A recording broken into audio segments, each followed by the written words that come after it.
So your doctor has recommended an oral food challenge. I know just as much as anybody that this can be super stressful. I mean, literally stomachache leading up to it stressful, because the overwhelm of giving your child something that you've been avoiding like the plague for so long can seem impossible. If this is you, I want to help you make oral food challenges less scary in this episode. I'm going to share our experience and how oral food challenges changed our lives and 3 tips to make them less stressful. Let's get to it.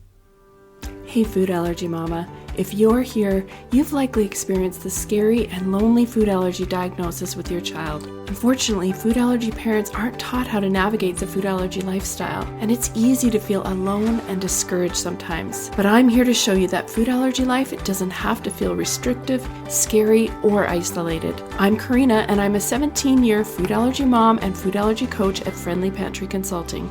I specialize in making food allergy life safer and less worrisome for food allergy families like yours. I'm not perfect, but over 17 years, I've learned a lot the hard way, and I'm sharing the secrets and resources you won't hear anywhere else that will help you feel confident living with food allergies faster and easier than I did. From introducing allergens, travel, navigating school, and educating friends and family, this podcast will give you the essential tips and strategies you need to help your food allergy child and family thrive.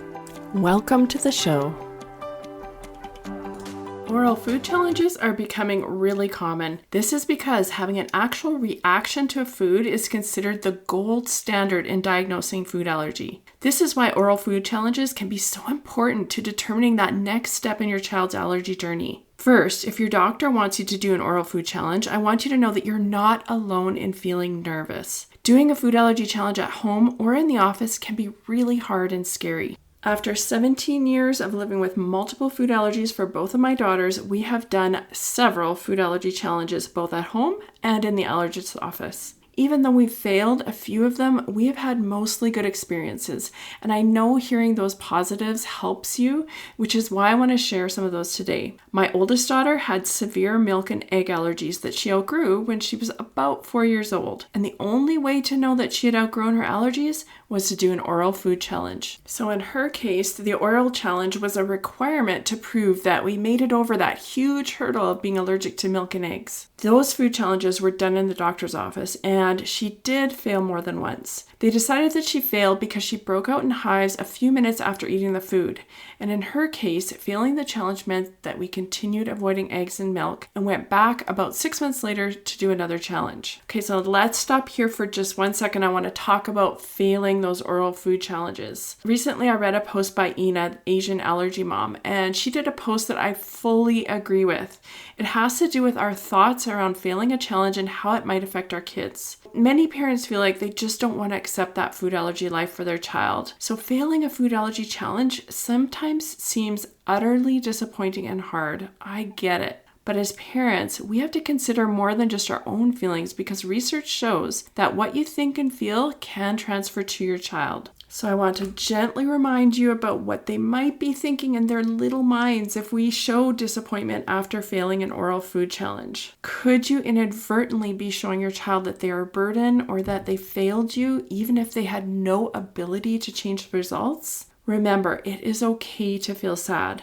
But I think as a parent, we want to show our kids that we will accept them and support them, whether they have food allergies or not. So I think it's important to wrap our minds around this before the appointment so that you can consider how you're going to respond if your child fails the challenge. So now that we've talked about the possibility of failing, let's get back to our experience with oral food challenges. So for us, when my daughter was doing it for milk and eggs, it took quite a few separate challenges, and she finally passed. We were lucky because her reactions were not severe. They were usually limited to just hives and didn't spread to other body systems. And let me tell you, that win of knowing that my daughter was not allergic to milk or eggs anymore was life-changing. But even so, after the office challenge, I was still scared to give her eggs and milk. After avoiding those foods for years, it was hard to put all those fears into a box and act like everything was normal again. So if this is you and you've already passed the food allergy challenge but are having a hard time feeding your child that food, I want to validate your feelings too. That's the experience we had with my oldest daughter, but we also have experiences with my youngest daughter who has peanut and tree nut allergies. Several years ago, I think she was maybe 9 or 10, the doctor recommended that she try OIT. So far, OIT has been amazing for us, but it has been a long road filled with many oral food challenges at home and in the office. I honestly remember cashews most vividly because it was our first food allergy challenge at home. After tracking her blood work and looking at other factors, our allergist was confident we could do the challenge. But once we got down to it, we almost couldn't do it. It was hard to go from desperately trying to avoid the cashews to eating them. We had to do some serious mind work, my daughter and I, to make it happen. But here's the thing. It was so amazing when she passed. Being able to eat that one nut opened the door for more. We could slowly start to see and feel the freedom as we continued on the journey. We still have a ways to go after, I think, 6, maybe almost 7 years, but things are getting better. I know there's never a guarantee that the outcome of a food challenge is going to be positive, which is why they cause so much worry and fear. And when I became a food allergy mentor, I realized that I wasn't alone and so many parents struggle. That's when I decided to figure out a way to help. I used what I learned from our experiences doing oral food challenges and did some insightful research. I created a set of questions and an encouraging video to help mamas in this boat. Then, I asked some food allergy moms in my community to test the workshop to see if it helped them overcome the fear. I took their valuable feedback and used it to make my workshop even better. After many tweaks and improvements, the workshop has grown so much. I now have a 30-minute workshop that is very successful in helping food allergy parents get over the fear of trying new foods or oral food challenges. Since then, the workshop has helped so many parents. I'm going to post a link in the show notes so you can read what other parents have said about the workshop so that you can decide if it's going to be helpful for you in your situation. Okay, so that's our experience with oral food challenges, but let's give you 3 practical ways that you can make oral food challenges less stressful. Tip number 1, find your why. Knowing exactly why you're doing this is going to help you do this hard thing. For example, think of a road trip. At times, the journey can be exhausting with endless hours on the road, traffic jams, and unexpected detours. Without a clear destination in mind, it's easy to feel frustrated and wonder if it's worth it. Instead, imagine your destination is a special place where your child can experience joy, freedom, and safety, like a vacation spot they've been dreaming about for months. Knowing that you're driving towards this wonderful place gives you the patience to handle the traffic, the perseverance to keep going, and the determination to navigate any detours along the way. That's what finding your why can do for oral food challenges too. So whatever that why is, it's important to think through and find one or more whys that are most meaningful to you. Because if you don't have a valuable reason, it's going to be really hard to push yourself. Don't worry, you may need to dig deep and think outside the box to find what is truly important to you and your child so you can get this hard thing done. Let's get to tip number 2, which is focus on truth instead of what could go wrong. Now there's too many to list here, and I have them all in the Get Over the Fear of Trying New Foods workshop, but the stats are actually in your favor. But unless we know this and constantly direct our minds towards this truth, fear will take over. So I urge you to focus on the truths and don't let that fear get a hold of your mind. Tip number 3 is to be prepared. Once we're fully prepared, we will feel more confident because we know we haven't left any stone unturned. You may want to start by asking a few questions of your allergist. Again, I want to give credit to Ina, the Asian allergy mom, because she recently did a post about all the questions to ask before and after an oral food challenge. If you're not already following her, go and do that right after this episode. I'm going to post a link to her in the show notes. I used Ina's post for inspiration and came up with a few questions to ask your doctor so you can feel fully prepared. You're going to want to write these down, so grab a pen and paper. Number 1 is, what medication do I need to stop and for how long before the oral food challenge? Number 2 is, do I need to bring my own food? If so, is there a recipe that I should follow or a specific brand of food I should buy?